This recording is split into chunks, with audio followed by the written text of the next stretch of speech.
A deal on Dickens, who could resist? A stack of Austen, warmly kissed. Golden Age crime tales twist and turn, every page a treasure to learn.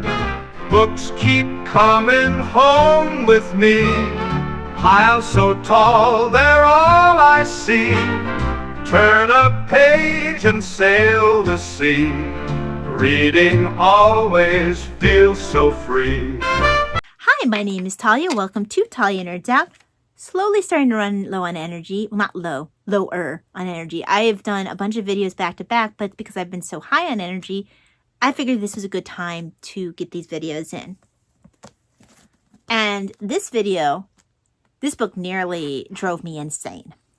This is Dave McCullough's The Path Between the Seas. Thank heavens that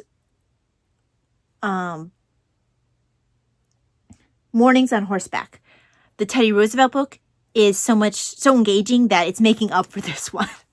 This was hard, and I'm not the only one who said so. I know Mariana had difficulty with this from Book Zealots. I know she talked to a couple other people who did. She said someone DNF'd it. I almost DNF'd this so many times. So this is The Path Between the Seas. It's about the creation of the Panama Canal. And it wasn't like I reached the halfway point like I did with the one with the Great Bridge, or I always had George Washington Roebling to latch on to. I'm sorry, not George Washington Roebling. It was Washington Roebling. Yeah, Washington Roebling. Yeah. Now it's going to bother me. I'm pretty sure it's just Washington Roebling. Anyway, I always call him George Washington Roebling. I'm pretty sure it's just Washington Roebling. Anyway, I always had him to latch on to, especially, but as it started heating up, I couldn't stop reading that. This wasn't the case with this. Part of it was I so thoroughly disliked Ferdinand de Lesseps, who was the mastermind, but also the bullheaded, egotistical person who had the idea of the Panama Canal, like where it was. America wanted to go to Nicaragua. They had done a bunch of studies. They had actually gone on the land itself. Ferdinand de Lesseps is basically like, we're going to do it in Panama. And because Suez was so popular, and he had run the stuff for the Suez Canal, he's like, because I'm running it, it's just going to work. He was an idea guy. He wasn't even the engine. He gets credit for, at the time period, being the engineer the great engineer who did the Suez Canal. He wasn't an engineer. He was someone who had an idea, who thought he was smarter than everyone else. He lucked out in the Suez Canal. He had good people underneath of him. And the environment of where the Suez Canal was built was very different from what he was facing in Panama. And you couldn't tell him anything. The man had an idea in his head, and his idea was right no matter what you said, and he had the force of personality and the influence to carry his point home, and people died because of that. People died, people lost fortunes. He destroyed people's lives because of his darn ego. Now, to be fair, other people had their darn egos tied up in it as well, but he was the main person who wouldn't listen. Even to the day before his canal company had to crash, he was still lying and telling people, oh, it's going to be fine. It's going to be fine. It's all going to be okay. It was just, I couldn't stand him. Could not stand the man.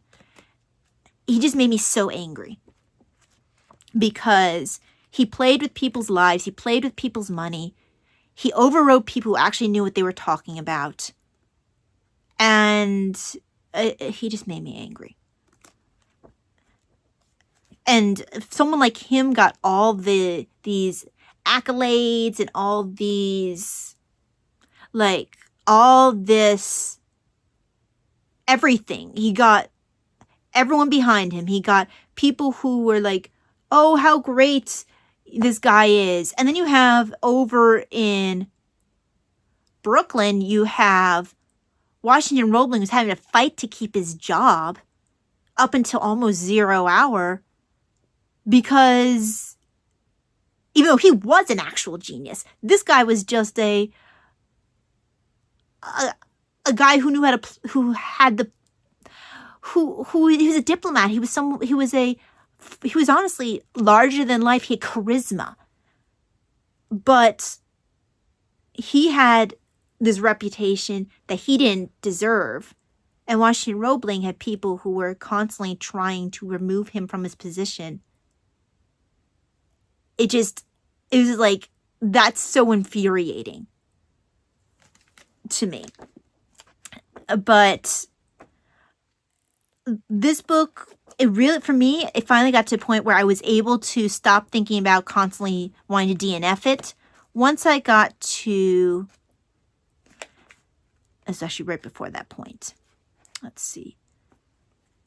I think the first chapter for me was once I got to book 3.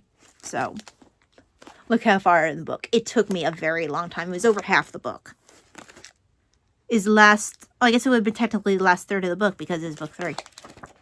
And I think there was only 3 books.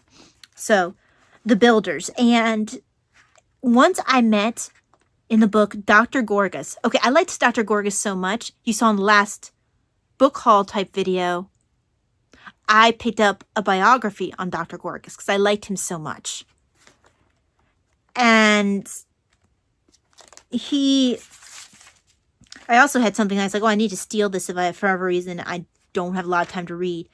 Dr. Gorgas' main pleasures were food, virtually anything set in front of him, horseback riding, a glass of beer, conversation, and books. His reading being done according to a lifetime routine. He always kept 3 books at hand, one scientific, one of classical literature or history, one light fiction, which he took up in turn, giving each exactly 20 minutes according to a pocket watch on a table placed on the table.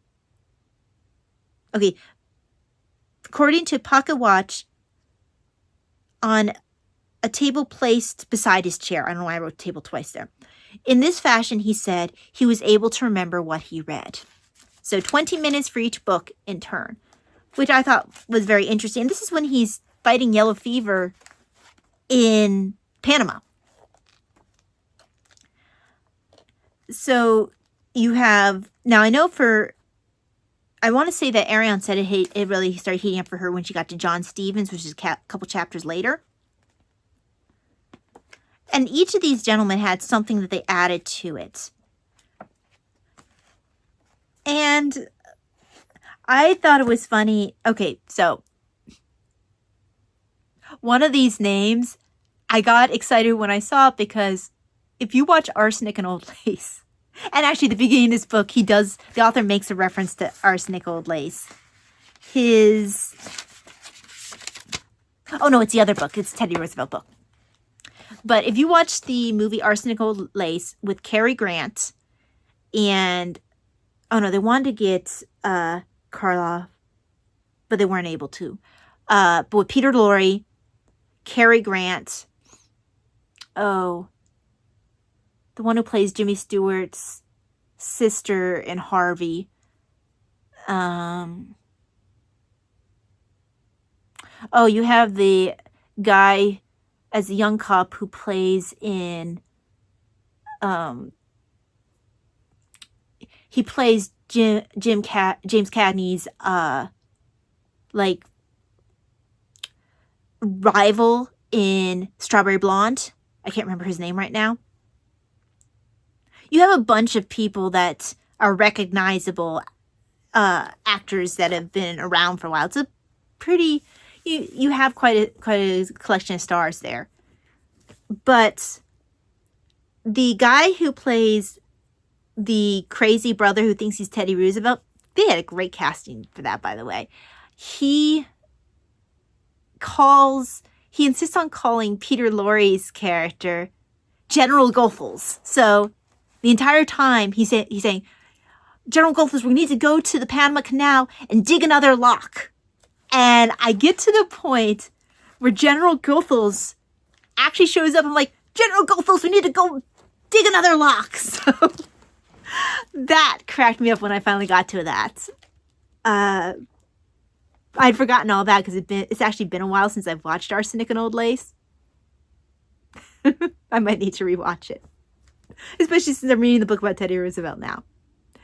But yes, this was a hard book for me to make my way through. I nearly stopped several times. Once I met Gorgas, though, I think it's actually gorgeous, not gorgeous. Gorgas, I'm pretty sure I got it right the first time. Yes, Gorgas, not gorgeous. So once I reached Dr. Gorgas, it was a lot easier. But up until that point, it was kind of rough going. I almost stopped it many times just because I couldn't stand Ferdinand de Lesseps. And then all the lobbying to get to the point where you were in Panama, it was just a bit of a slog. But once I got past that point, once you get Dr. Gorgas there, once you're talking about Stevens, General Goethals, it became a lot easier. Once you saw Teddy go to Panama, which apparently he was the first president to leave the United States while he was in office, which is really kind of cool to find out. I didn't know that it took that long. But yeah. Would I recommend this book? I'm not sure, actually. It was a hard book for me. Like I said, I had trouble making it through the first part. I don't know that I would recommend it. I really enjoyed the last third of the book. You would have to decide for yourself if you could slog through the first half, or for the first 2/3. You might not get as irritated Ferdinand de Lesseps as I did. I was very angry at him. And then, so it's a mixture of being thoroughly disliking one of the major figures that I was having to read about, and then having to slog through some of the political stuff, like the lobbying and stuff, and the machinations behind the scenes to get things moving in the direction of Panama. Those things were not the most fun. I ended up using an audiobook to kind of get me over the hump that I needed to get over. It was hard. I still almost stopped.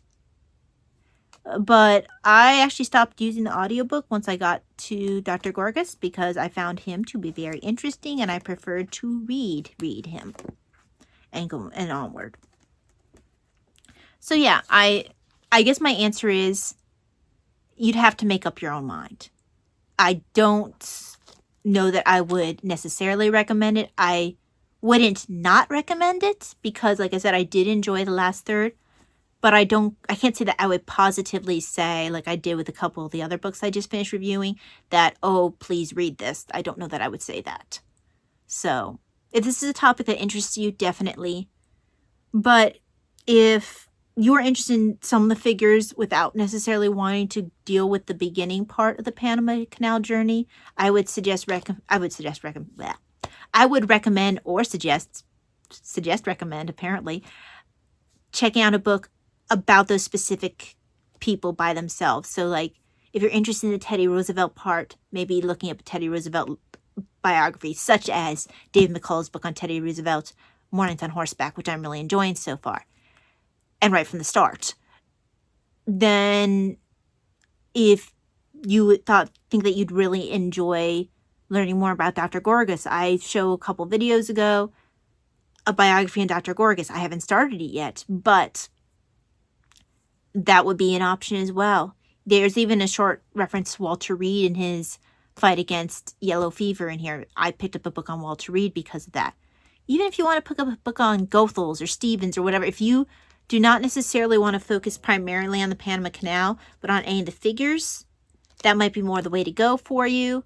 But if you are interested in the Panama Canal journey, if you're not necessarily someone who needs to have more of a biographical focus, maybe this will be the book for you. I'm someone who, if I don't have enough in the way of people that I can really latch on to, it makes it a harder read for me. Or if the people that I'm dealing with, they're primarily people I can't stand, like Fernanda Lesseps, it makes it a lot harder for me to continue, especially if the rest of the information around those people aren't necessarily, like, I wouldn't have necessarily chosen without this along to read a book on the Panama Canal, the building of Panama Canal. Just like I wouldn't have chosen to read a book on the building of the Brooklyn Bridge or on the Johnstown flood. But because I got attached to Washington Roebling, or I got attached to some stories of some of the survivors of the Johnstown flood or other people involved in the Johnstown flood, that helped those books for me. But because I spent so much of this book with people that I didn't like around a topic that I didn't necessarily care about, it made it a lot harder. If you are very interested in the building of the canal, then that might not be a problem for you. This is just my specific problem. So yeah, that is my review for The Path Between the Seas by David McCullough. I hope that you enjoyed this video, and I will see you again next time. God bless. Books keep coming home with me, piles so tall they're all I see. Turn a page and sail the sea. Reading always feels so free.